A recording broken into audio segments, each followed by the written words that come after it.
the best comic book films of the decade. Now, this one is going to be a bit longer because we actually went year by year and we picked one for every single year.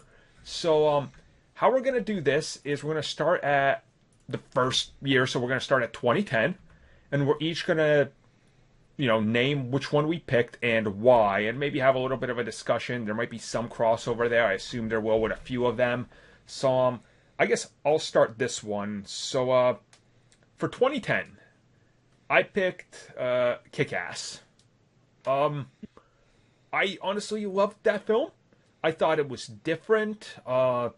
It stayed faithful, yet changed elements of the comic that I thought they were like, we won't focus so much on this. And what I like is that they're not so much like cynical towards superheroes in the movie as they are in the comic. Because the comic is a little bit more like, no, superheroes are terrible. And if you look at who writes it, it makes some sense. I was like, it's very. Who is it? Mark Millar. That's the one. I was going to say Frank Miller, and I was like, it's not Frank Miller. No, it's hardcore Millar. You've been mistaken for thinking it's Frank Miller, just how cynical his books are, but it's not. It's Mark Millar. So to me, 2010 was Kick-Ass. How about you, Shay?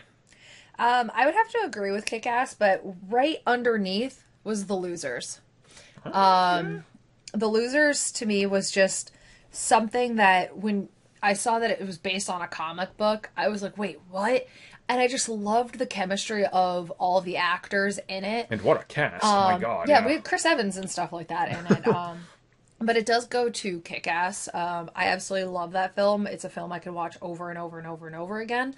I actually just recently watched them, and I feel like that helped me like re-love everything about it. And I also just loved Chloe. I'm like, there's this little BA like girl out there that can actually be this BA in real life. Pretty awesome. And what'd you pick, Mitch?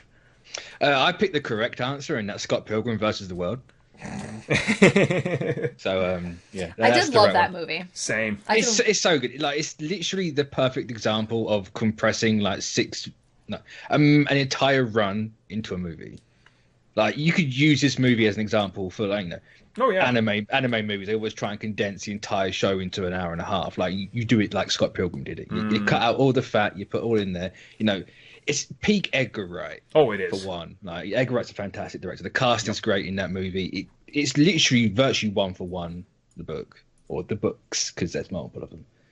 And I know it was so different, and I didn't realize it was a comic at first. Back then, I was in the lull with comics. I hadn't been reading for a while. I've been watching like the MCU movie. That's about it. But like, that movie got me back in with everything. So it's a manga, not a comic. It's a comic. It's Western. Oh, is it? Yeah, it's in the style of a manga. It's by Oni Press, but it's a Western comic. Oh. All right. Well, just because it was in the style of a manga is what it. But no, that is also another phenomenal movie. Like, I love watching that over and over again. Yep. But I had to go with The Losers just because. So then, let's jump to 2011. Mitch, what was your pick for that year? Totally Green Lantern. Oh my God! I'm skipping this year. You're skipping 2011. I'm skipping 2011. All right. So you didn't like Captain America? I like it. I honestly can't sit here and say it's my favorite. It was a very meh year. Like, Thor was okay, Cap was okay, Green Lantern was terrible. Yeah. Right? Whatever else came, was Green Hornet came out in 2011? And Ghost Rider Spirit of Vengeance. Yeah. See, First Class. All right, Shay. So what's your 2011 pick? For me, it's my guilty pleasure is Spirit of Vengeance. I'm just saying that right now. Just because it's Nicolas Cage going like extremely crazy. But I have to say it's between Captain America and X-Men First Class. I have really enjoyed both of them because First Class, I feel, was a great way to finally reboot X-Men, or at least kind of give us a retelling and potentially of the same future. Mind you, it's the good one, and then everything else goes slippery down sloping from there. You still haven't named one. I said it's both of those. Okay, so we're tippy-topping now. Yeah. Fine. Shay's picking one for me since I've there you go. All right, so for me, the obvious pick is First Avenger, but it's actually First Class. That surprises me, actually. It's First Avenger to me is like, that is my favorite MCU film. but I can admit it has those problems, you know, and it's like, it's an okay movie, but you can admit that an okay film is your favorite one. But First Class to me was the one. It's like, look, they took Magneto, my favorite X-Men character. They got one of my favorite directors, Matthew Vaughn. He was on like a 6-month, like, put this entire thing together, shoot it and put it out on no money, or this franchise is just going nowhere. And like, the fact he pulled off anything is a miracle. And then the franchise went nowhere anyway. And it went nowhere because he was booted for the diddler. So, you know, that tells you that. So yeah, X-Men First Class, which brings us to 2012. This one, I feel like it's going to be unanimous. No. But is it? This is the, because I've been thinking about this one. I don't know if I'm curveballing people here. But... All right. I'll go first, I guess. 2012, The Avengers. I don't know what the hell else I can tell you than it's the movie that defined the decade. Literally. It's true. It changed perception of movies going forward. I couldn't pick anything else. Just by looking at it, I'm like, I can't. That's it. Like, I can agree with that. But personally, like me, I loved Dread. Dread is that movie that I watch over and over again. I loved Carl Urban's entire performance in it. I also, though, like those type of action movies.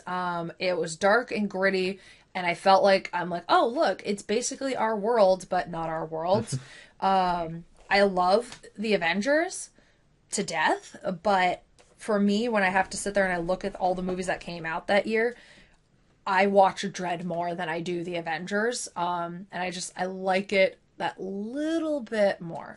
It's my pleasure. I have to agree. Oh!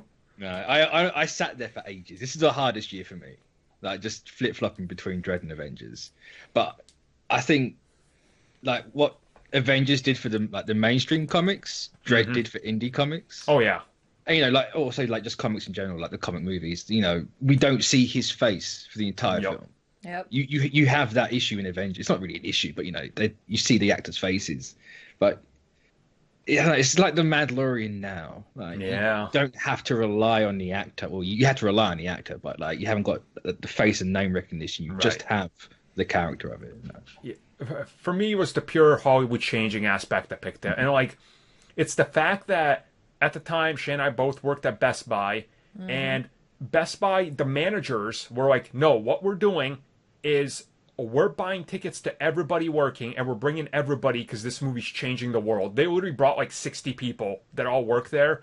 Like, all of us as a group. Like, let's all go watch Avengers. And, like, it was people that were, like, there was literally people there that have never seen a Marvel movie. They had no idea what Marvel was, but they fell in love with it, and they're like, now they're there every midnight opening, you know? It's like, I've never seen a cultural shift like I did with that film. And to me, it's the only reason. I will agree, if it comes down to what I like more, Dread wins. But I just went with Avengers for the whole cultural impact. Like, I never expected the thing, you know, I loved and was made fun of 5 years prior to be the most popular thing in the world. That's kind of where I came from it. So yeah, I will agree that if we had to look at all films within this decade, the one film that changed our society is Joker.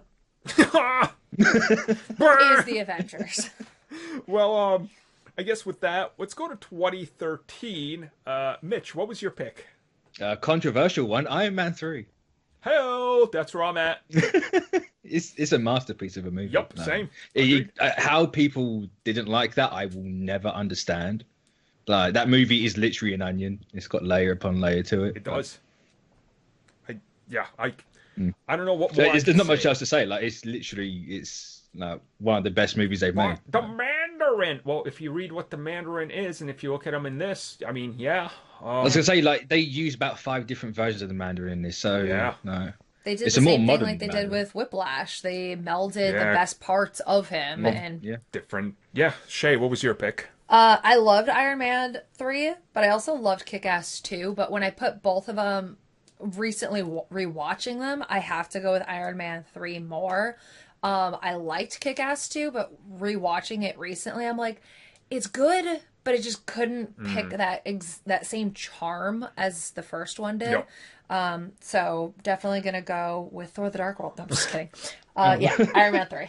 I will say, in close second to me is the Wolverine. The only reason I am ticked off at that movie is the cut scene of the Wolverine suit, which he gets in the movie, it's handed to him in the briefcase, and then they completely cut the next scene where he looks at the suit. Like, I'd say, is that the only reason why? I love when it goes ham Silver Samurai. I love Silver Samurai. There's a samurai? I thought it was a chrome turtle.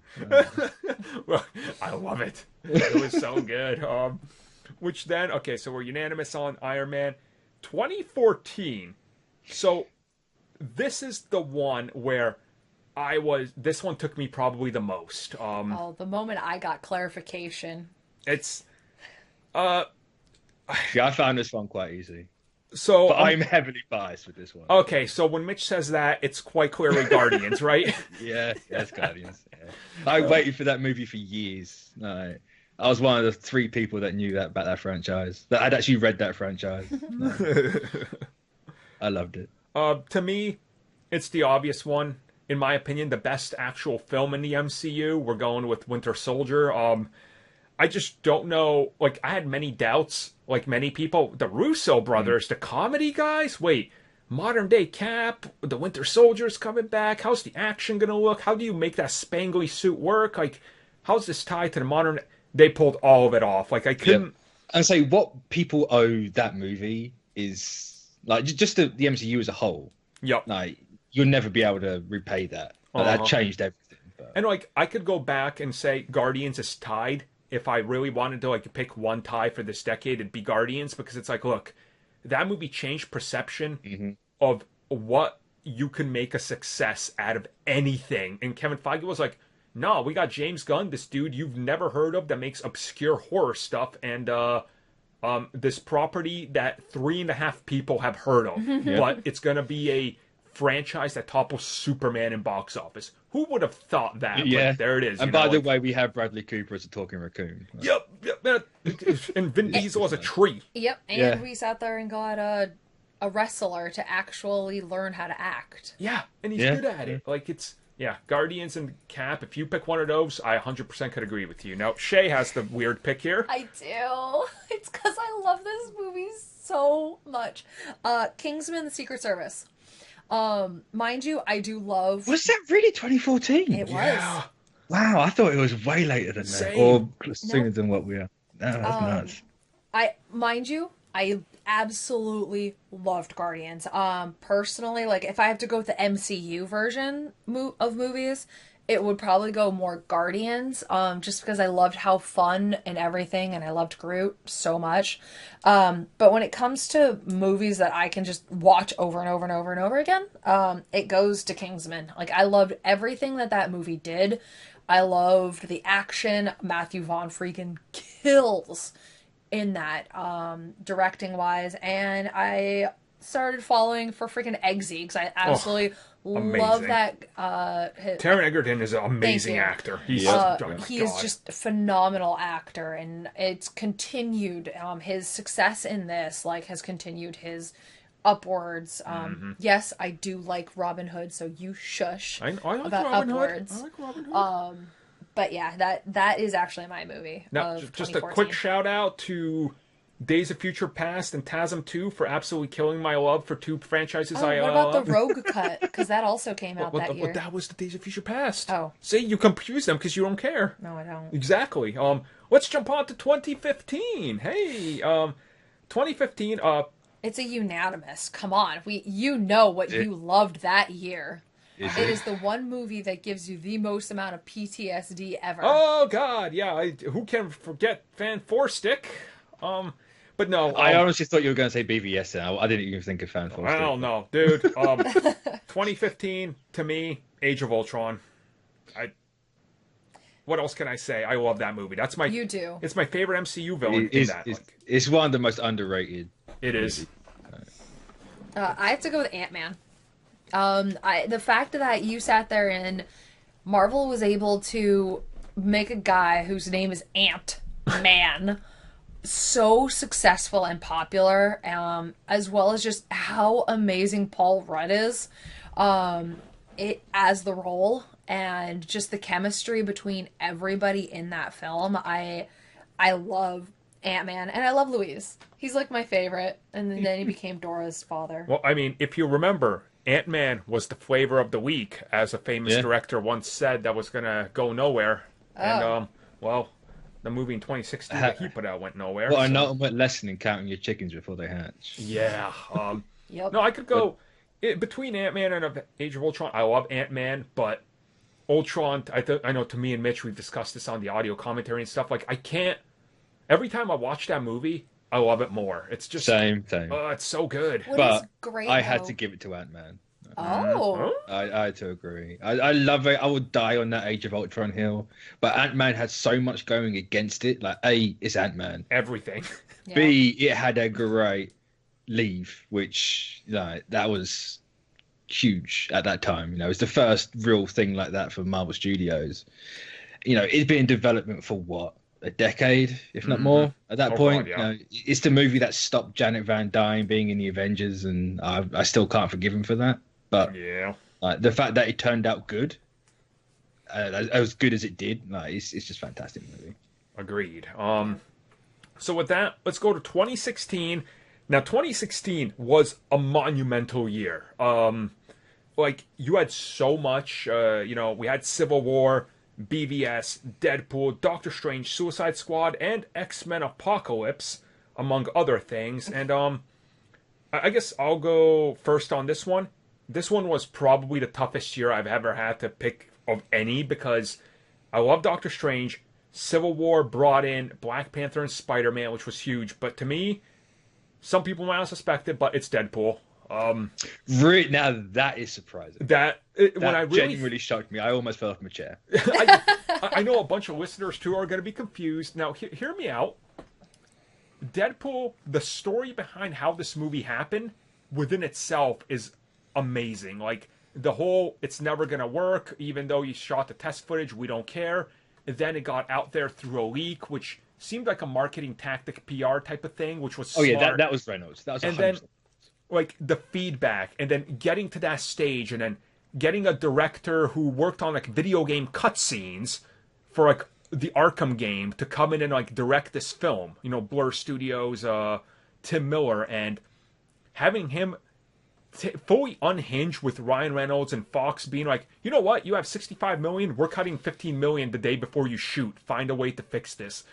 Just that the fact that the movie worked, and the fact that it was like, you know what, rated R comic book movies can work, and so can horror and this crazy action and stuff. I give it to that. Like, don't get me wrong, I love Civil War.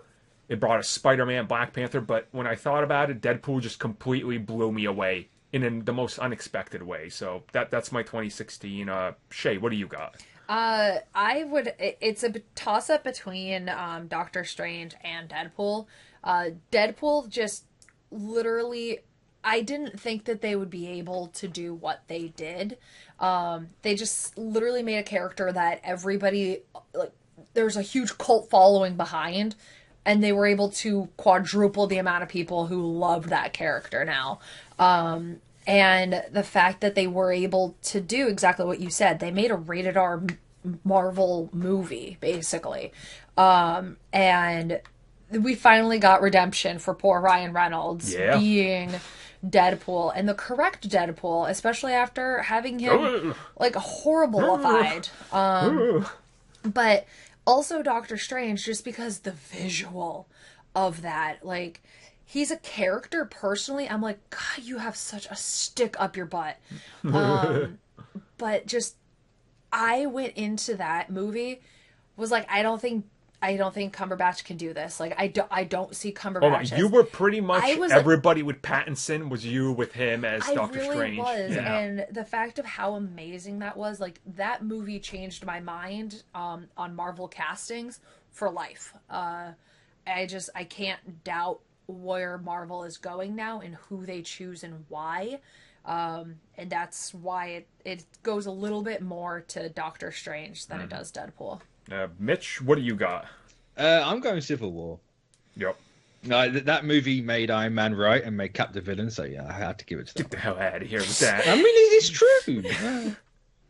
Stark was always right in Civil War, and now people know it, so it's fine. They don't. He's dead because of his beliefs, damn it.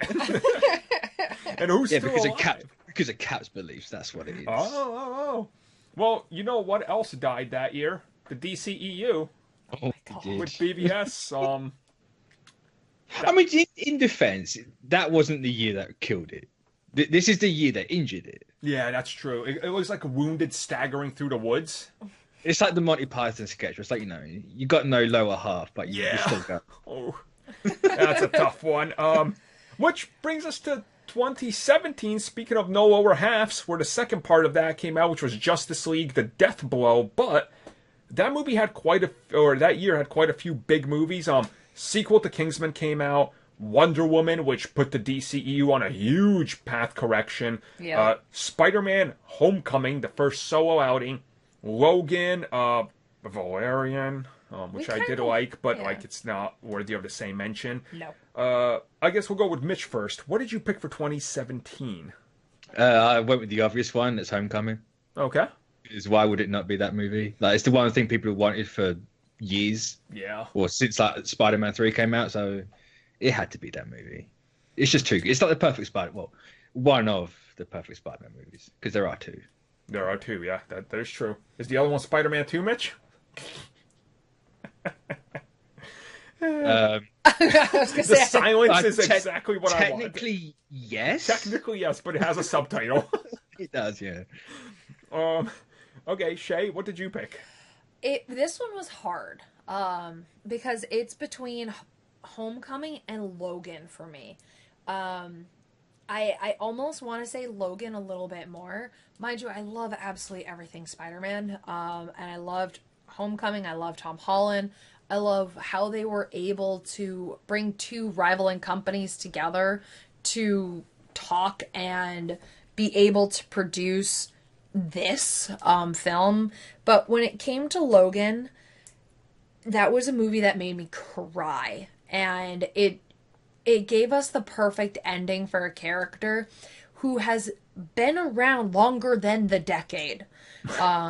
Hugh Jackman has been Wolverine for so long, and to me, this is how you perfectly end X-Men. I don't think there was ever a movie after this movie. Oh, there definitely wasn't. Until Marvel makes one. Yeah. But Logan, it did something that I didn't think could happen, and that was you killed a main character and you kept him dead. Mm-hmm. Two of them, actually, because you also killed Patrick Stewart. I mean, to be fair, they killed all of them. Yeah, that's true, yeah. They killed everybody. And it was just monumental, and everybody talked about that film for so long. So it's literally like just point above Homecoming. So, I mean, it was an interesting year of 2017 because Justice League came out, and that was the other half of the stumbling person in the woods just completely croaking over and, dying. So that did what it did. Wonder Woman, had it not had that third act, would be my pick, but unfortunately had the third act it had, so it ain't getting that pick. And it was tough for me because Spider-Man in the MCU, oh my god, like it's happening, and I love that film. But then Logan was like, after discovering Blade and all that early on, X-Men was the next thing, and I remember all the hype. I remember picking up the video game that had, I think it was Marvel X-Men Battle something, or Academy or something, and having the movie suits in there, and I was so hyped.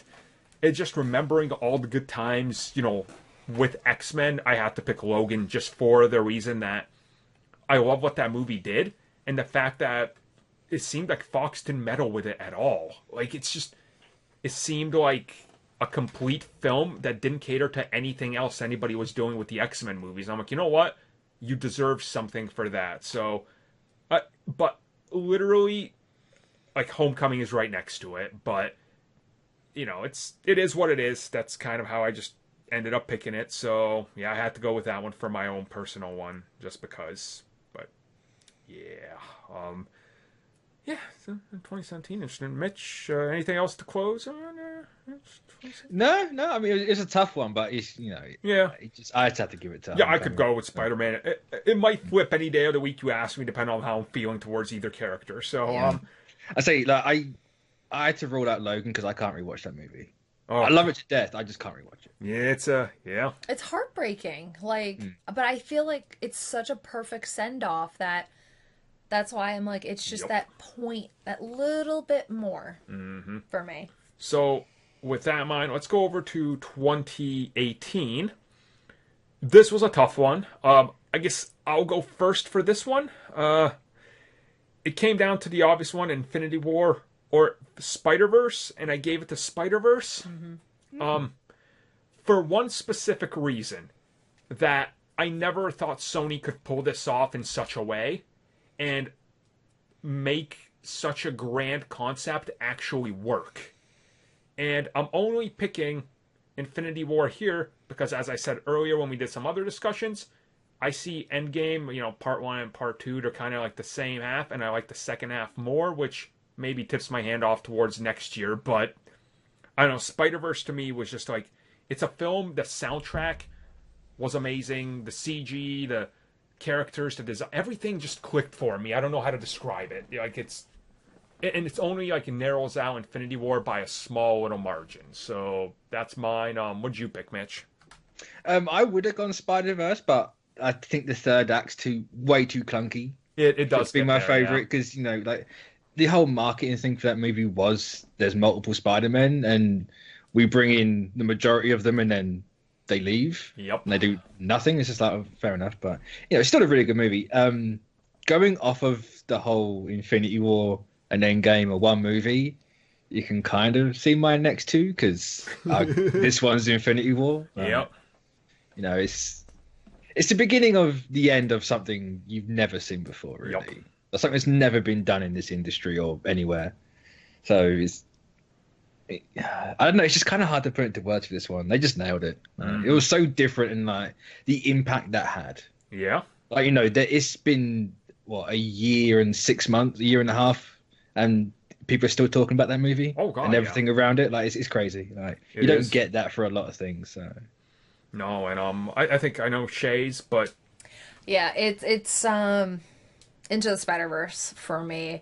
Like, I knew going into Infinity War that I was going to really love that movie.